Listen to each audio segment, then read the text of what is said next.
Hey, everybody, and welcome to another edition of The Split, the young adult book review podcast for readers and writers.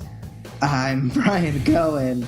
I can barely pay attention. Robert Scanlon, the author of the Dreamer Chronicles, is fighting mercilessly and avoiding knives or something over there. So he's doing incredible stuff. How are you, Robert? That was pretty much it. Yeah, I just suddenly found an assassin going for me, so I quickly checked into my superpowers and defended myself and dispatched them. So yeah, I'm going really well. Good.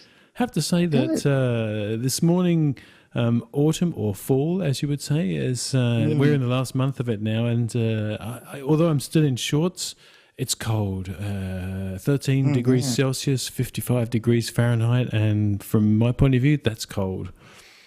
That is much colder than you've had, that's for sure. That's right. And for you must be having this lovely spring weather now. I felt like I was in Australia this past week because I was in this country home. We were staying with some friends, and it was a massive property, wide open spaces in the back, large enough backyard to zip line in. Wow. And 4 porches for lounging and having cocktails. I feel like it was a very Australian style, out in the country, middle of nowhere kind of great place. Very laid back. You must have felt like a prince. I did. Although I don't know what my grace was. It was probably oversleeping. So today we're gonna cover Graceling by Kristin Cashore, and this was an interesting one because I actually had to read it in ebook format because I could not get through the audio. Did not like it at all. So. Yeah, well, we can talk about that, I suppose, in a bit once you've introduced the book. Also, a big shout out to Alma and Bonnie for recommending this book.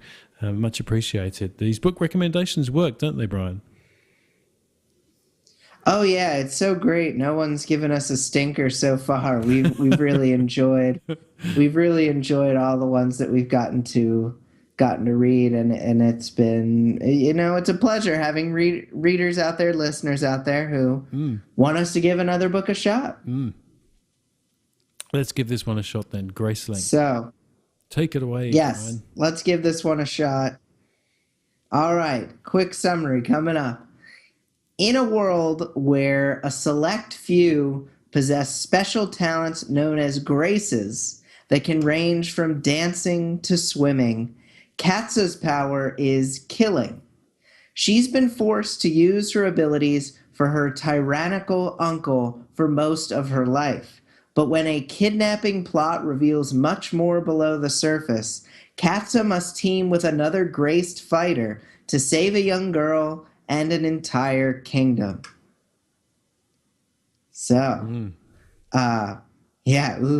So I think, like I said, I needed to ditch the audio because it was terrible. But once I picked up the ebook, I think it was much better. Oh, good. We talked off the air about the similarities to Throne of Glass, which I liked. I would say I liked a little better, which is tough because it was one of my 2 favorite that we've listened to, read on the show. But I think the grace concept was kind of like a video game. It reminded me of Final Fantasy or something, which I really liked. And once I was able to internalize that, I think that the rest of it was really a fun read for me. Yeah, and there are some training montages. Yes, there are. I mentioned that in my notes. Oh, good. Oh, sorry, stole your thunder. Yeah, it's no, that's okay. It's an unusual fantasy book, actually, isn't it? Because it's a debut novel from Kristin Cashore, I believe, and it's I really like the character of Katsa. I thought the kind of uncontrollable anger and her volatility really showed in action. She really showed and didn't tell us about her Grace's powers. Her powers, or at least without too many spoilers, her powers, you find out fairly quickly, are that of killing. But there might be a little bit more to it than that. You'd have to read the book to find out. And there are some there are some funny things in there. I did notice that some reviewers questioned the naming of her co-protagonist, who you think is going to be her enemy to start with, whose name is Prince Po. It's kind of a strange name, but if you put the names to one side, I think it's really, really well written. I really enjoyed it. Good, good. I think that something here for me as a reader was that we kind of almost have three books in one. Mm-hmm. We have the training, Mm-hmm. we have the journey, Mm-hmm. and then we have the bitter blue rescue. Yes. And it's stylistically, obviously they're the same, but as far as the kind of tale that's being told, it's really these kind of three distinct ones. And I'm not sure which one I liked the best necessarily. And I think most of the first tale for me was in the audio format, so I immediately liked both parts 2 and 3 a little better. But there is a definite divide between the three. Just an observation, no judgment on that. Yes. But there are definitely three kind of separate stories in this one. Yes, I would completely agree with you. Its genre is fantasy, but it's really more like a quest. But it's not quite a quest like a Lord of the Rings quest. And I think there is, when we get to the writer's perspective, I'll talk more about this, but I think there's a little difficulty in deciding what the story actually is. So I would totally agree with you. There are definitely three distinct sections. I enjoyed all of them, but it didn't play out the way I expected, and that's not necessarily always a bad thing in a story, that you think, well, the plot should have done this, and it didn't. And what I do think that Kristen Kishaw's got a great hand on is the description. I really like description. I really like the fight scenes. I thought the fight scenes were excellent. I really like the fact that Katz is just this, seriously, you're just not going to want to mess with Katza, that's for sure. Yeah, like that scene where she comes into the king's throne room and knows right away, yeah, you've got 20 people here, but I'm going to kill them all. Yeah, so, that's right. And she's just totally certain about it. She's like, you sure? You really want to start this? And they're looking, and there are these heavily armed guards looking at her saying, you should be the one with the problem. And she's going, and I really liked the way that was described. I thought it was fantastic. So I'm curious, what was it about the audiobook that didn't work for you? Was it something about the narration's voice? Multiple cast. Oh, that's right. You did say, yes. Everyone had an individual voice, and I didn't love the guy voices. Right. I think it was mostly done by one or two people. Didn't love the guy voices. And then there were these musical interludes between every scene. Not every chapter. Every scene, there was a musical interlude, and I said, look, I'm trying to finish this book before the split. I need to move on. Please cut it with these musical interludes. So that was really my beef with it, and I think it probably would have been much shorter without the interludes. So there you go, Alma and Bonnie. You tortured Bryan with your recommendation, but he pulled through. He's a valiant. I fought hard. Yeah, he does. I fought hard for the split. Let's talk about writer perspective. I want to kind of touch on what you said about the description. I like the description too, but something that I think sets this apart from a lot of fantasy novels is the description is done with a minimal amount of words. It's not over and over, paragraph after paragraph describing a room. It's succinct. And the dialogue, I feel like there's more dialogue in this percentage-wise than there is in a lot of fantasy novels, just because there's not a billion things of description. And you'll see a page of just dialogue almost, yes, with 6 or 7 consecutive lines, which is really easy to figure out in the audio. But in the book, you can figure it out in the print. But I thought that was different than the norm. Not bad, not good, different than the norm. And I think it's a positive thing usually when you try to do something different. Whether or not you succeed, you should at least give something a shot within your genre or within another genre that you're trying. Yeah, well said.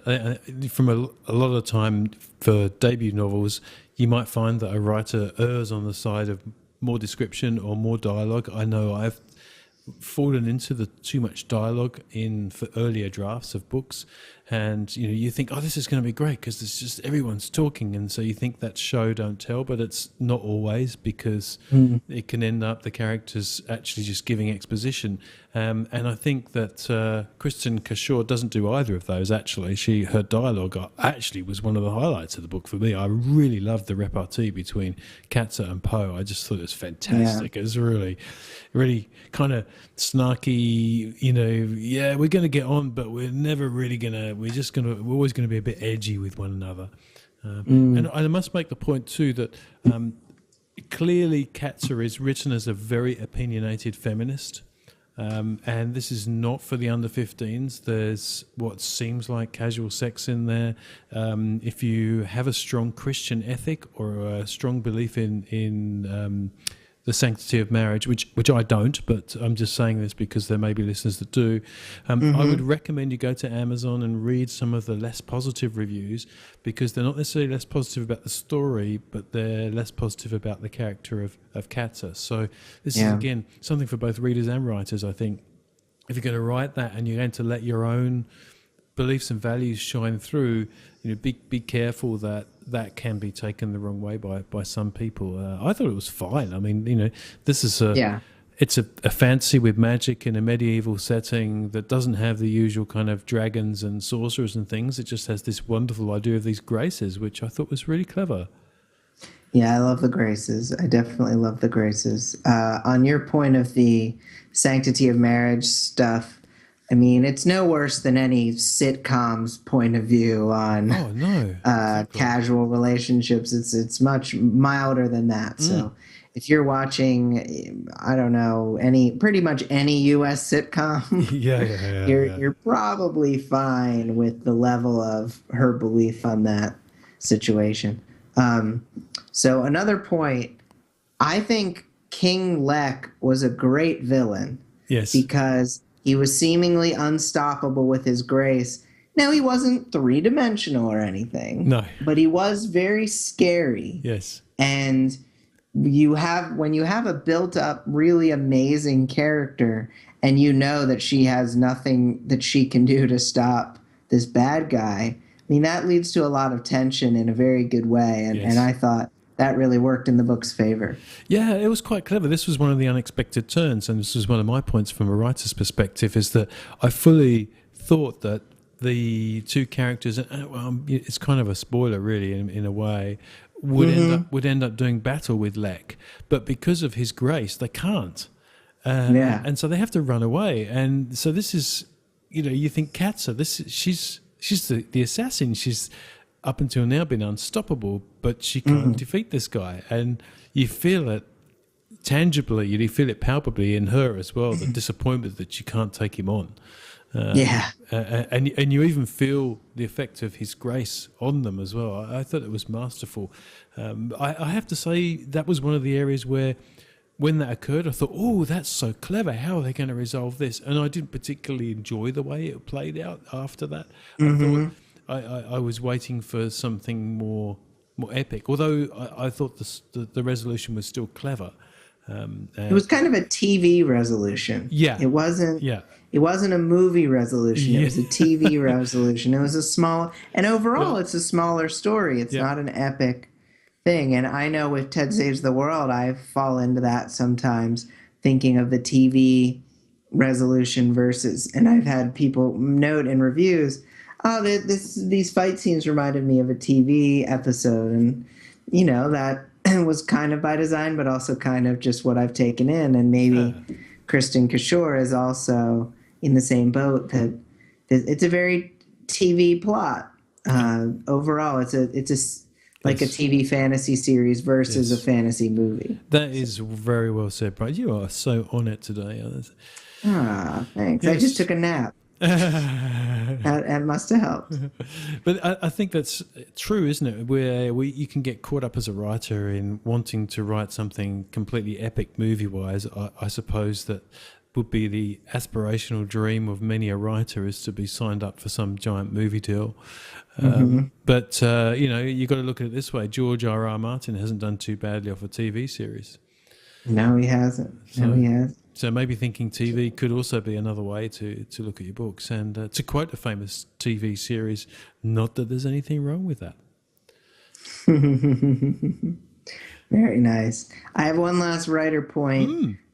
I think that so the stuff with Poe's Grace, which we don't have to spoil at this point, but I think when the reveal of Poe's true grace comes through, I think things really pick up in an interesting way, and maybe that could have been done earlier. I mean, that really kicks off part 2 of the story. Yes. And things before that were plenty interesting as well, but maybe it could have come out a little earlier, maybe not. I don't know. At that point, we're splitting hairs, but yes, when you have such interesting, wonderful things, sometimes it's nice to reveal them earlier because then people get to enjoy them for longer. Yeah, I think this may be why some reviewers, some of the one-star reviewers in particular, were really annoyed with Kat. So they thought that she was a real Mary Sue character, and she just couldn't do anything wrong. I mean, all she had to do was kind of flick her fingers and people died, So, but that was her grace. And just because she has this amazing strength and power, and as I won't give it away, there is more to it than that. And I think if that had been hinted at a little earlier on, maybe these reviewers would have persisted and not said she's a Mary Sue, because I think she's genuinely flawed. I mean, if her grace takes over, she gets seriously angry and she does unwitting damage. And for that reason, that's why she thinks she can't be in a relationship with somebody, because she's going to hurt them. Yeah. She's going to fly off the handle, and who would want that? So I really didn't think she was Mary Sue at all. I thought it was quite well written. I didn't think so. I thought, she was kind of annoying. Yes. And so that didn't make me think that she was perfect. I thought that she had character flaws, and that's, but I think you're right. Well-rounded. That early part of the book is very much all about her going off on these missions and kind of, killing people and doing these, dastardly deeds. And I highly recommend it. I think it was a great read, and I'm really appreciating having been recommended it. I could see why people would be attracted to the characters and move on. I really don't know what the next books in the series are like. I'd love to hear from people who have read through the series, because I think the next one's Bitter Blue, isn't it? Yeah, it's a bit of a time jump. So I'm not entirely sure about that. I don't personally like that. It's when I get attached to a character, I like to read through the series with that character and grow with them. So do let us know, Alma and Bonnie especially, if you've read those. We'd love to know in the comments, as always. Should we go to takeaways? Yeah, would you like first or second? Well, look, I will go second. All right. I think that a powerful villain goes a long way to making your book better. And when you really have someone that the hero might not be able to defeat, that really ups the stakes. Nice. Yes. Well, second takeaway, I would say that magic and superpowers in one story with a very simple but clever setting turn out to be really nice in Graceling. It's not fantasy with all the usual tropes. So for that reason alone, it's well worth a read. Yeah, I agree. My third takeaway, like we said, this book is really similar to Throne of Glass in a lot of ways, which is interesting. I don't even know which one came out first, but when your book is similar to another book, you've got to go the extra mile. You've got to give it a little something different. And I think the Graces do give this one something different from the hero perspective and the villain perspective. So definitely make sure your book it can be similar to another book, but you need something that makes it your own as well. Yes. There we go. So I've got a prompt. Oh man, I was hoping you would, because I do not have a grace that is about writing prompts, and I think that's well, I have a prompt about graces, so let's do it. All right. What is the scariest grace that you could end up with? Would you hide these new abilities from your friends and family? Why or why not? Oh boy. That's terrible, isn't it? Yes, the I know. scares. That reminds me of those. I know you're familiar with the Who's Line Is It Anyway? You've done a lot of improv. And that whole, the superpower scene where they come on and say, "Hey there, Mr. Blow Bubbles the size of a house guy," and they each have to invite the superheroes on. You can imagine if you had a Grace that was really, really embarrassing, Yeah. that every time you looked at somebody and you caught them lying, their nose would grow bigger. You just have to be very careful, wouldn't you? So Yes, you would. There you go. You got me thinking already, Brian. Nice writing prompt. Oh, good. Thank you. You can answer the prompt of the week. Write some great stuff down on thesplitbookreviews.com. This will be episode 29, I think. So you can go and write it there. You can email us at podcast@thesplitbookreviews.com. We would love to hear from you. You can send us your recommendations, like this week was a recommendation, and we would love to hear what books you're reading, what books you're really loving. Next week, we're reading Poison Princess by Graceling Book, and that was a real treat, and I'm very excited to talk about that one for sure.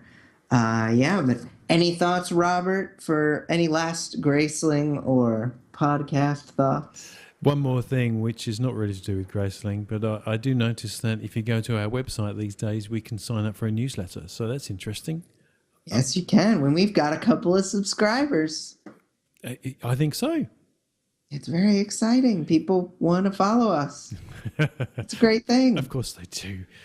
Of course they do, yeah. So yes, if you head on over to the website, then once you're stumbling around in there reading stuff, there's probably going to be this pop-up box that just says, "Hey, join our newsletter." And I'd say, well, yes.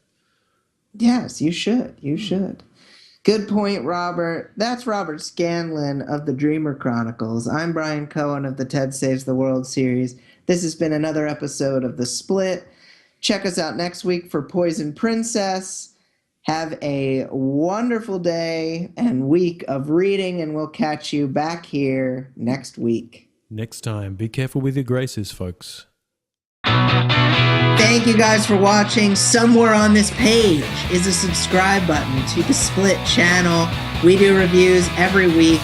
We would love it if you followed us every single week. Isn't that right, Robert? That's exactly right. Follow us now. Hit the subscribe button. Do it.